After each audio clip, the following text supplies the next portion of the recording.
Capítulo 1. Fundamentos jurídicos para la delimitación del concepto de violencia. 1. Tipicidad penal y su rol en un Estado de Derecho. La tipicidad penal constituye uno de los pilares esenciales del derecho penal moderno y desempeña un papel ordenante dentro de un Estado de Derecho. Esta categoría dogmática delimita de forma precisa cuáles conductas humanas son susceptibles de ser sancionadas penalmente, al exigir que toda acción o omisión imputable al sujeto se encuentre expresamente descrita en una norma penal previa, clara y vigente. De esta manera, se erige como una garantía tanto para el ciudadano como para la legitimidad del poder punitivo estatal. El principio de tipicidad, derivado del aforismo nullum crimen, nulla poena sine lege, impide que los operadores jurídicos puedan acudir a criterios discrecionales, interpretaciones extensivas o valoraciones morales para justificar la intervención penal. Solo aquellas conductas que correspondan exactamente a la descripción contenida en un tipo penal pueden ser objeto de persecución criminal. Esta exigencia normativa cumple con una función limitadora frente a la arbitrariedad, pero también con una función orientadora para el legislador y el intérprete. Según la teoría jurídica del delito, el delito se configura como un hecho típico, antijurídico, culpable y punible. La tipicidad es, por tanto, el primer filtro que debe superar cualquier conducta para ser considerada penalmente relevante. En ese sentido, la acción típica es aquella que se adecúa objetivamente a la descripción normativa prevista por el legislador. Esta descripción puede contener tanto elementos objetivos, como el resultado o el medio comisivo, como elementos subjetivos, intención, dolo o ánimo de lucro. Desde una perspectiva dogmática, la tipicidad no puede reducirse a una mera coincidencia entre la conducta del sujeto y el texto legal. Exige una valoración sistemática que tenga en cuenta el bien jurídico protegido, el sentido finalista de la norma y la necesidad de que la interpretación no vulnere derechos fundamentales. Así, por ejemplo, en delitos como la estafa, no basta probar una simple mentira, sino que debe acreditarse el propósito de engañar con el fin de obtener un beneficio patrimonial indebido, lo cual integra elementos subjetivos del tipo penal. En el contexto del sistema finalista de Claus-Roxen, el tipo penal se concibe como un instrumento de prevención general, cuya finalidad es disuadir a los individuos de incurrir en ciertas conductas reprochadas socialmente. El tipo no solo describe la conducta, sino que la valoriza en términos de necesidad de pena, orientando su interpretación hacia el fin de la norma. Bajo esta lógica, se requiere una formulación normativa precisa que permita a los ciudadanos prever las consecuencias jurídicas de sus actos. Esta función de previsibilidad es esencial en un Estado constitucional, donde la seguridad jurídica es condición básica de la convivencia. La doctrina también ha subrayado que el tipo penal debe interpretarse de forma restrictiva.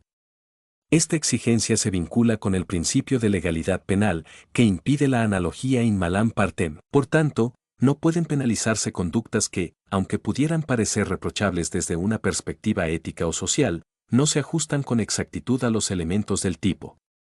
Esta limitación protege la libertad individual y garantiza que el derecho penal no sea utilizado como instrumento de control social abusivo. La función sistemática de la tipicidad se revela en su papel articulador de los demás elementos del delito. Una acción solo puede ser considerada antijurídica si previamente es típica.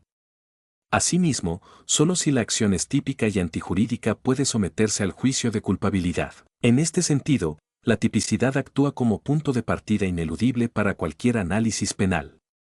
Si no se verifica la adecuación típica, no cabe avanzar hacia las etapas sucesivas del examen del delito. El tipo penal también se presenta como una estructura cerrada que no admite la incorporación de elementos ajenos al texto legal. De allí que cualquier ambigüedad o indeterminación en la formulación de la norma debe resolverse en favor del imputado. Esta regla tiene especial relevancia en el campo de la violencia, donde con frecuencia se intenta extender el alcance del derecho penal a situaciones de conflicto interpersonal que no reúnen los elementos normativos para configurar un delito. En relación con la violencia, la tipicidad obliga a analizar de manera detallada cada hecho, verificando si concurren los elementos objetivos, por ejemplo, la existencia de un daño o amenaza real, y subjetivos, dolo, intencionalidad, exigidos por el tipo penal correspondiente. Esta metodología garantiza que el reproche penal solo se aplique a conductas que verdaderamente lesionan bienes jurídicos como la vida, la integridad, la libertad o la dignidad. No toda situación conflictiva o todo acto de agresión puede ser subsumido dentro de un tipo penal. Solo aquellas conductas que, en su forma y contenido, encajen en la descripción legal pueden dar lugar a la imposición de una sanción penal. El respeto a la tipicidad también se traduce en la obligación de los operadores jurídicos de justificar debidamente la subsunción de los hechos probados en el tipo penal aplicado. Esta labor requiere un análisis técnico que excluya valoraciones generales o afirmaciones vagas sobre la violencia o la agresión. Cada afirmación debe estar respaldada por pruebas concretas y por una argumentación que muestre cómo se configuran los elementos del tipo. En el derecho penal contemporáneo, la tendencia es reforzar la función garantista de la tipicidad. Esto implica que su interpretación debe estar orientada a proteger los derechos fundamentales, limitar la intervención estatal y preservar la legalidad. En este marco, la descripción típica debe ser clara, precisa y completa. Las normas penales en blanco, que requieren complementación por otras disposiciones, solo son válidas si esa complementación se realiza con base en normas jurídicas que tengan rango legal o estén suficientemente determinadas. A su vez, el principio de taxatividad, íntimamente vinculado a la tipicidad, exige que los tipos penales no sean formulados de manera ambigua o excesivamente abierta. Las cláusulas indeterminadas o las expresiones vagas deben evitarse, pues pueden dar lugar a aplicaciones arbitrarias. La función preventiva del derecho penal se cumple no mediante la amplitud interpretativa, sino mediante la certeza normativa. Solo así puede el ciudadano adecuar su conducta a la ley y evitar caer en situaciones de inseguridad jurídica. En definitiva, la tipicidad penal cumple un rol estructural dentro del Estado de Derecho. No solo orienta la actuación de los operadores del sistema penal, sino que protege a los ciudadanos frente a interpretaciones expansivas, subjetivas o moralizantes. Su exigencia como condición de punibilidad asegura que el ejercicio de la ius puniendi esté sometido a límites objetivos, verificables y racionales. Esta garantía resulta indispensable en cualquier sistema que aspire a ser justo y respetuoso de la dignidad humana. La consolidación de un modelo penal legítimo depende, en gran medida, de la observancia estricta de este principio. 2. Jurisprudencia del Tribunal Constitucional Plurinacional sobre el principio de legalidad. El Tribunal Constitucional Plurinacional ha consolidado una línea jurisprudencial que reafirma el principio de legalidad como fundamento ineludible del ejercicio del poder público en el Estado boliviano, con especial relevancia en el ámbito penal. Este principio se estructura en dos dimensiones, una formal, referida al mandato de que toda conducta sancionable esté prevista en una norma jurídica con rango legal, y otra material, relativa a la necesidad de que dicha norma sea clara, precisa y previsible. En la Sentencia Constitucional Plurinacional 0059-2021, el tribunal resaltó que el principio de legalidad exige la aplicación objetiva de la norma a los hechos del caso concreto, descartando toda interpretación que responda a criterios arbitrarios o subjetivos. Esta sentencia enfatiza la supremacía constitucional establecida en el artículo 410 de la Constitución Política del Estado, que impone una jerarquía normativa obligatoria para todas las autoridades, en la cual las normas deben ser aplicadas conforme a su rango y competencia. El principio de legalidad es cimiento de la seguridad jurídica, por ello su importancia. Asimismo, su asidero constitucional en la Constitución Política del Estado actual se encuentra en el art. 410, refrendando la supremacía constitucional como la cúspide del ordenamiento jurídico boliviano y la jerarquía normativa correspondiente, a la cual todos los órganos o poderes del Estado deben someterse. En tal sentido, el principio de legalidad es la aplicación objetiva de la ley, propiamente dicha, a los casos en que deba aplicarse, evitando así una libre interpretación o aplicación caprichosa de la norma. Por su parte, la SC 0258/2011, R de 16 de marzo en su Fundamento Jurídico 3.1.2, con relación al principio de legalidad refirió que, la nueva perspectiva del principio constitucional de legalidad importa una visión más amplia y a la vez compatible con la evolución del derecho constitucional. En su concepción, se debe comprender como la directriz maestra que informa a todo el sistema normativo, positivo y consuetudinario, el deber de conocer, cumplir y hacer cumplir la Constitución y las leyes, previsto en el art. 108.1 CPE. Precisa este principio, debiendo entenderse que la legalidad informadora deviene de la ley suprema del ordenamiento jurídico, es decir, que el principio de legalidad contiene en su matriz normativa al principio de constitucionalidad. Por su parte, la Sentencia Constitucional 0258/2011, R profundizó la concepción del principio de legalidad como una directriz que estructura la totalidad del sistema jurídico, incluyendo tanto el derecho positivo como el consuetudinario. Esta visión resalta que la legalidad no puede entenderse de forma aislada, sino en permanente articulación con el principio de constitucionalidad. De allí se deriva la obligación de todos los operadores jurídicos de conocer, aplicar y hacer cumplir las normas en estricto apego a la Constitución. La nueva perspectiva del principio constitucional de legalidad importa una visión más amplia y a la vez compatible con la evolución del derecho constitucional. En su concepción, se debe comprender como la directriz maestra que informa a todo el sistema normativo, positivo y consuetudinario, el deber de conocer, cumplir y hacer cumplir la Constitución y las leyes, previsto en el artículo 108.1 CPE, precisa este principio, debiendo entenderse, que la legalidad informadora deviene de la ley suprema del ordenamiento jurídico, es decir, que el principio de legalidad contiene en su matriz normativa al principio de constitucionalidad. Es su carácter esencial y generador el que condiciona la cobertura y relación respecto, 1. A otros principios constitucionales informadores, ya sean generales o específicos, 2. A las normas fundamentales, incluidas las del bloque de constitucionalidad y leyes constitucionales,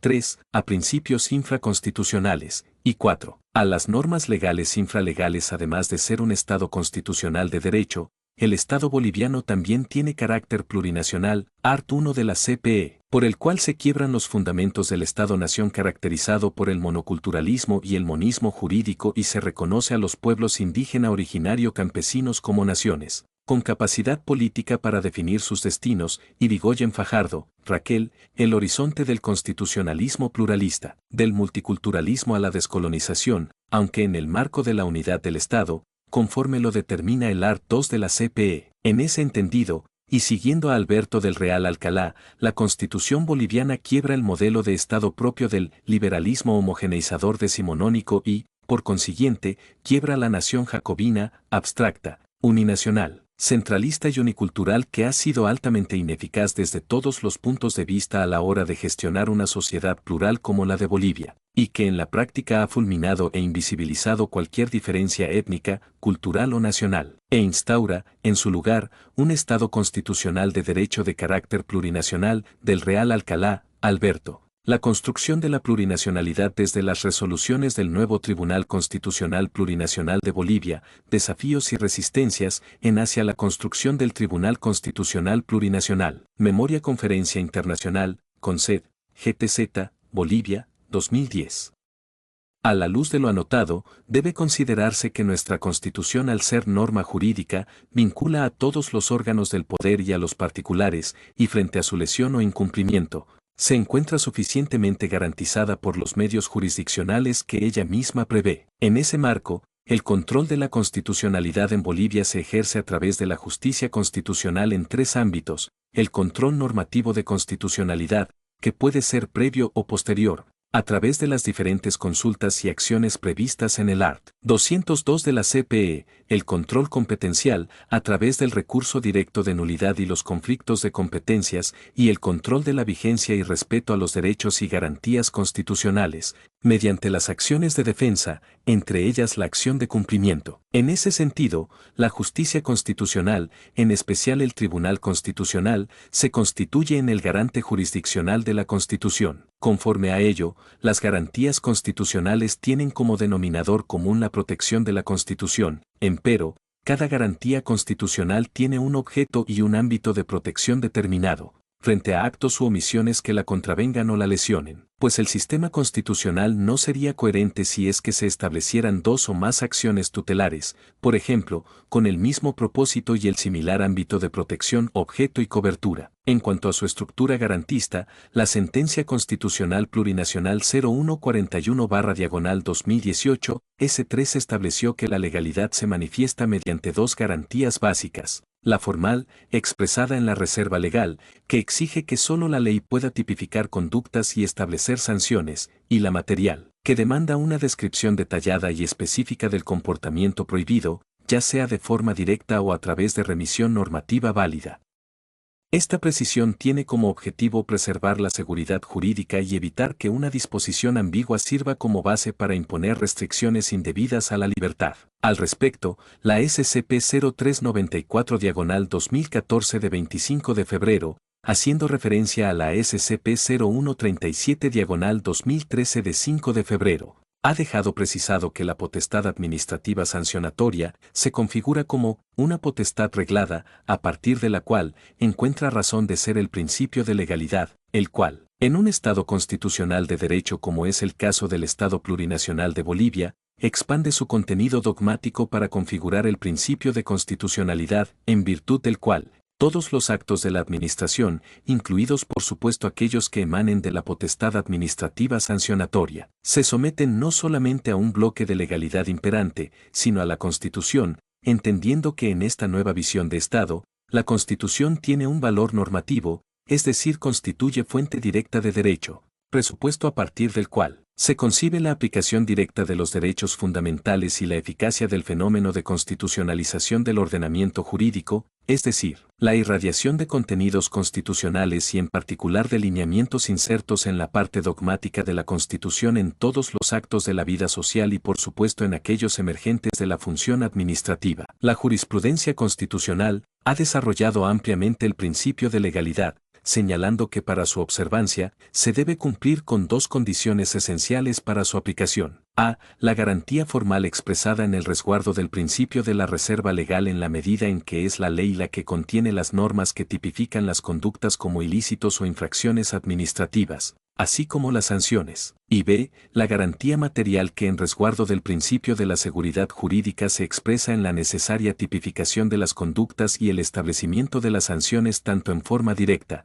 a través de las normas contenidas en la ley, cuanto por remisión conocida como tipificación indirecta, SC 22/2002 de 6 de marzo. La proyección de este principio alcanza al ámbito administrativo sancionador, según ha expresado la jurisprudencia constitucional al determinar que una condición de validez de las sanciones administrativas previstas a través de reglamentos es que sean establecidas en el marco del principio de legalidad y cumplan con los requisitos esenciales exigidos para su aplicación, es decir, observar la garantía material y formal aludida precedentemente, esto es, reserva legal y tipificación expresa de la conducta y la sanción. Así la SC 57/2002 de 5 de julio, a tiempo de realizar el correspondiente juicio de constitucionalidad, determinó que, tanto la tipificación de la infracción o ilícito administrativo, cuanto la sanción respectiva, no han sido establecidos expresamente en la ley, sino directamente en el decreto supremo que contiene la disposición legal impugnada, hecho que le resta la validez legal al decomiso como sanción administrativa, en razón de que la disposición legal objeto de análisis lesiona el principio de la reserva legal, así como el derecho a la seguridad jurídica, así como el principio de la legalidad. En este contexto, es fundamental precisar que las sanciones penales como las administrativas son manifestaciones de la potestad punitiva del Estado, y como tales, deben cumplir ciertas condiciones para ser válidas. Sobre este particular, la SC 0035/2005 de 15 de junio, subrayó que, la mera existencia de una ley no garantiza el cumplimiento del principio de legalidad en la aplicación de una sanción. Precisamente para evitar que el principio de legalidad sea una proclamación vacía de contenido, la ley debe reunir una serie de requisitos que generalmente se resumen en la necesidad que se sea escrita, previa a la realización de los hechos que se pretende sancionar y estricta, esto es, que establezca claramente las características del hecho punible y su sanción. Francisco Muñoz y Mercedes García Arán, Derecho Penal, Tirant-Loblanche, Valencia, 2000. En el orden señalado determinó que, en el seno de la potestad sancionadora general, a diferencia de los delitos, las sanciones administrativas admiten su regulación mediante una norma reglamentaria, pero con la condición que ésta ha de estar necesariamente basada en una ley, que ha de determinar el alcance y contenido de la norma reglamentaria, los elementos esenciales de la conducta antijurídica y la naturaleza y límites de las sanciones a imponer.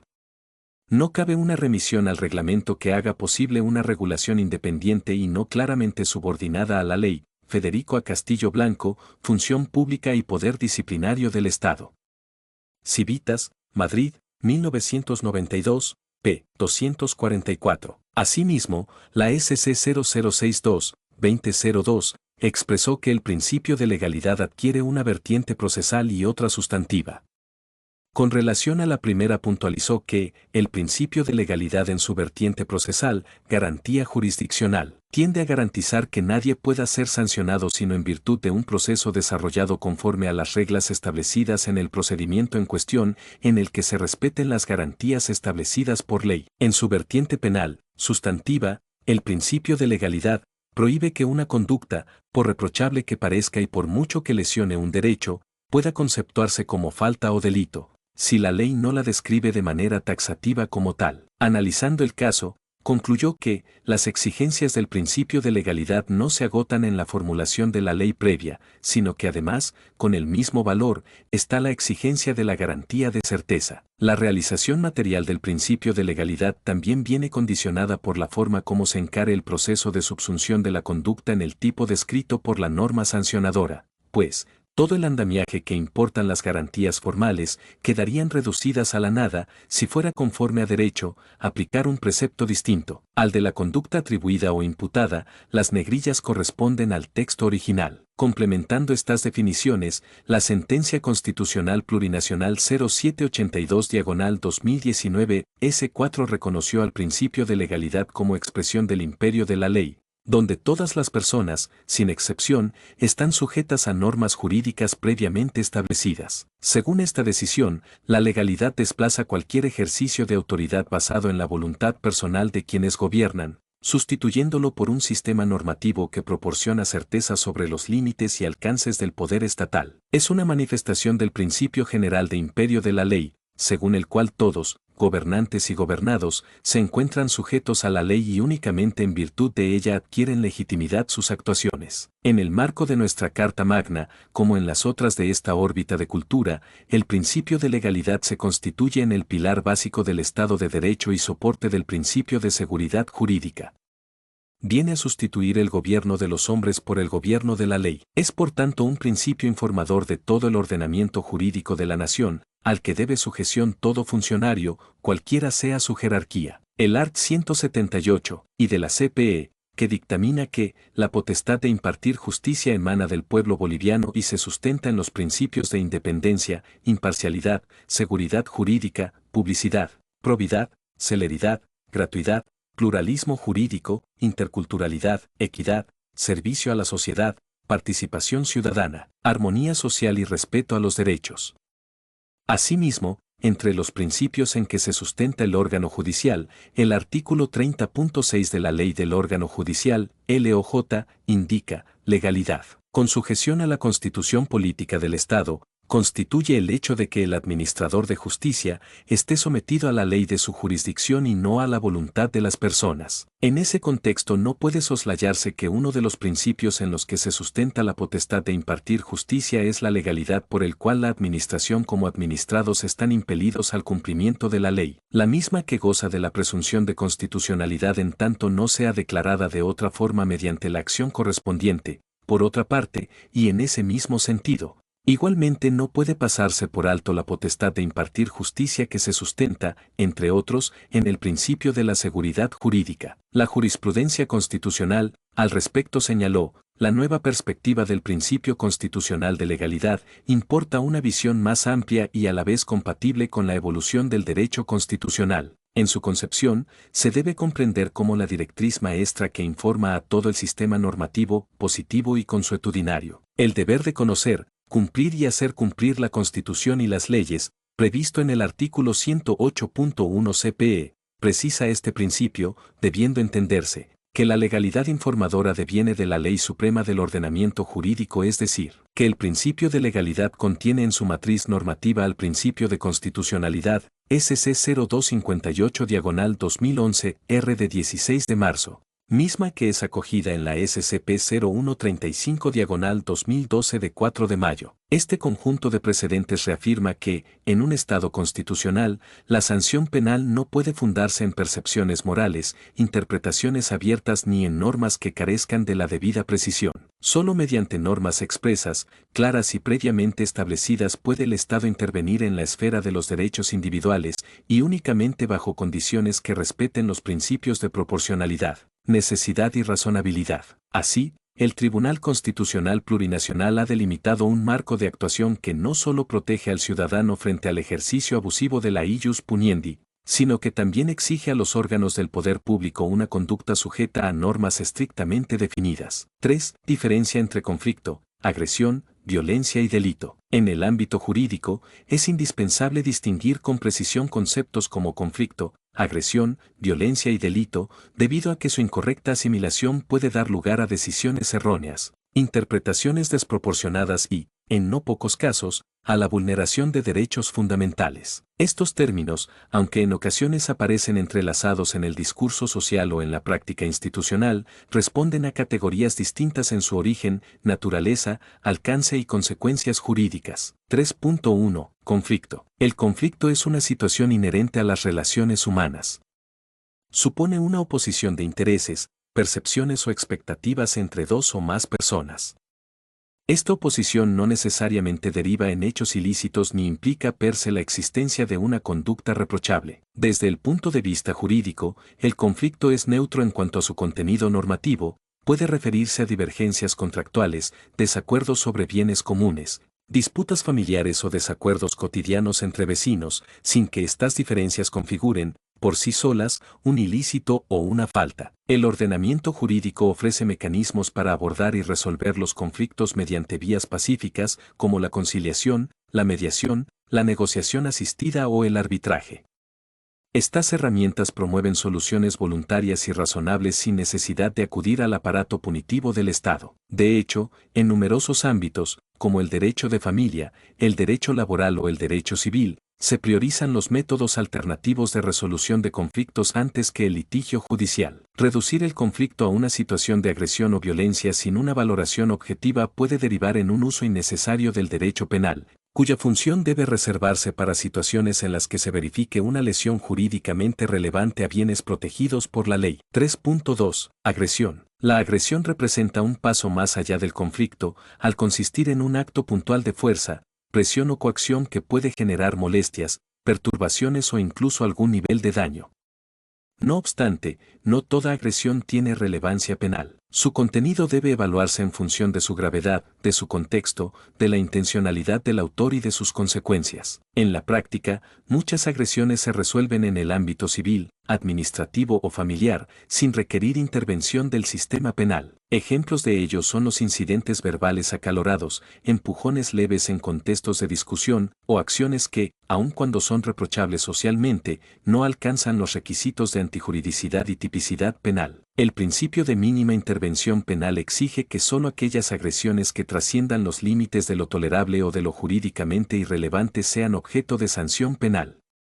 Esta postura evita la penalización de conductas socialmente conflictivas pero solucionables por otras vías. Asimismo, impide que se desvirtúe la función del derecho penal como último recurso frente a conductas especialmente lesivas. 3.3. Violencia. La violencia, desde una perspectiva jurídica, se define como una forma cualificada de agresión, caracterizada por su intensidad, su persistencia o su intencionalidad de causar un daño relevante. Puede manifestarse en diversas formas: física, psicológica, sexual, patrimonial o simbólica. La violencia, a diferencia del conflicto o de la agresión leve, afecta de manera directa la dignidad, integridad o libertad de la persona y, en determinados casos, puede configurar delitos si reúne los elementos necesarios que exige el tipo penal. La Ley número 348, en el contexto boliviano, reconoce múltiples formas de violencia contra las mujeres y establece medidas de prevención, protección y sanción. Sin embargo, el uso del término violencia en contextos normativos debe evaluarse cuidadosamente para no incluir situaciones que, pese a ser disfuncionales o desagradables, no constituyen necesariamente una infracción penal. No toda conducta que cause incomodidad, desacuerdo o afectación emocional leve constituye violencia.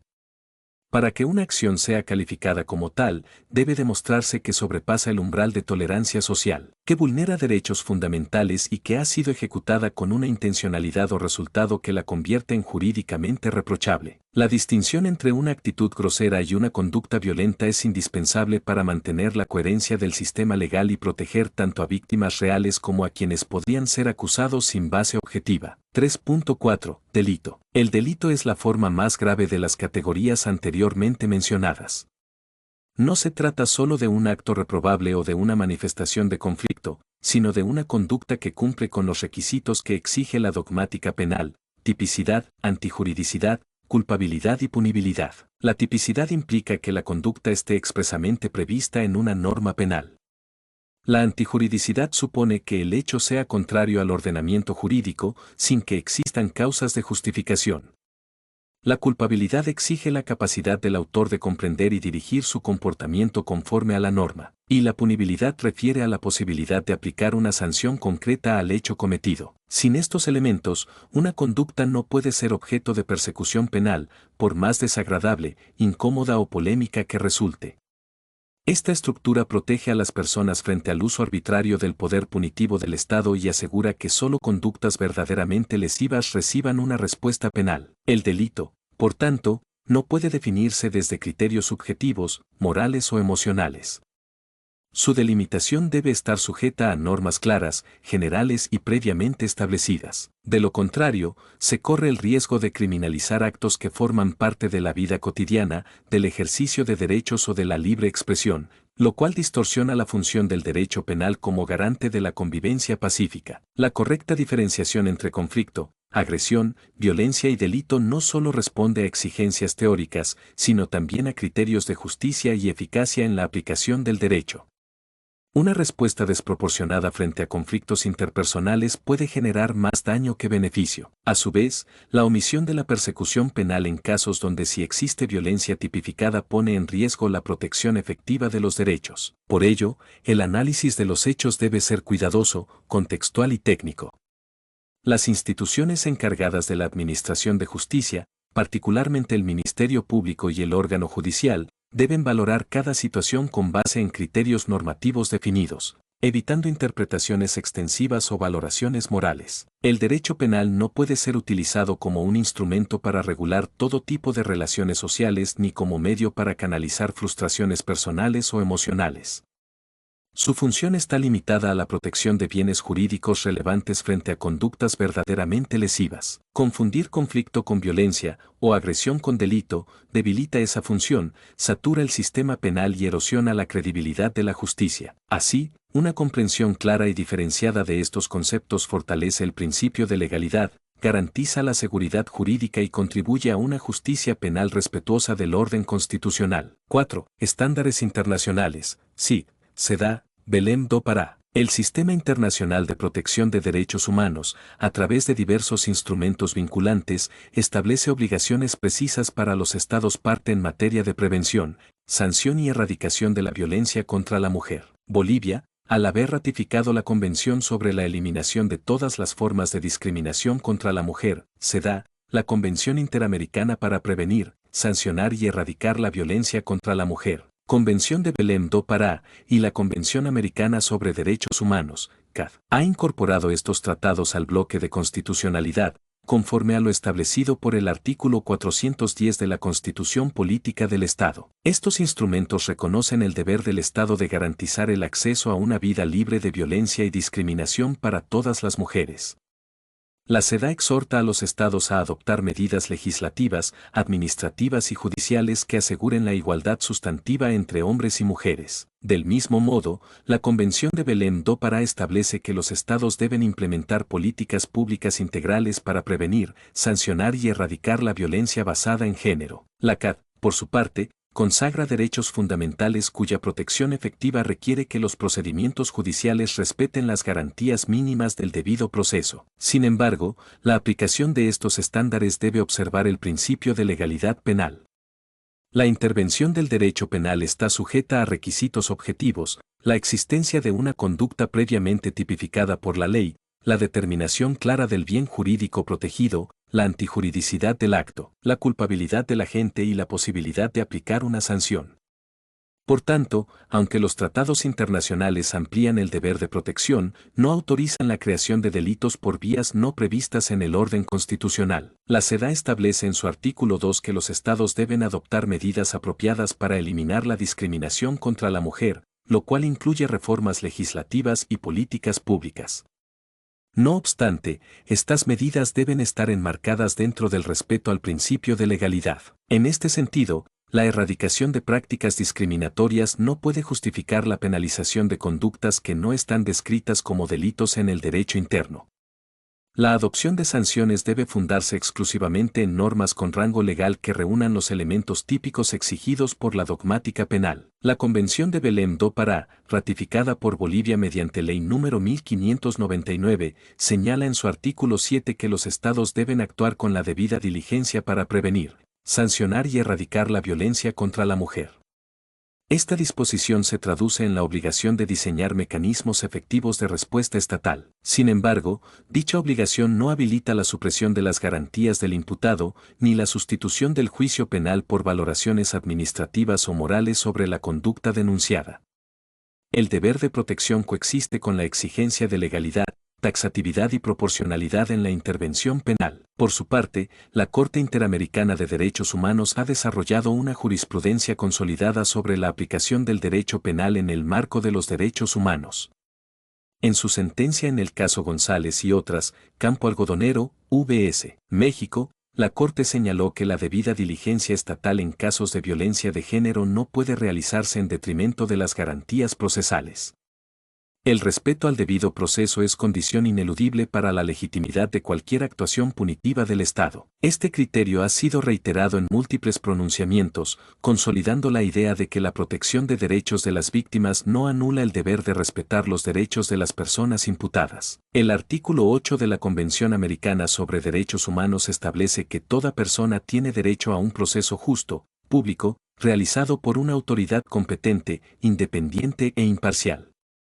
Este principio se extiende al proceso penal, donde las garantías procesales se convierten en límites a la potestad sancionadora del Estado. La Corte ha sostenido que no puede sacrificarse la legalidad penal bajo el argumento de satisfacer las exigencias de justicia para las víctimas.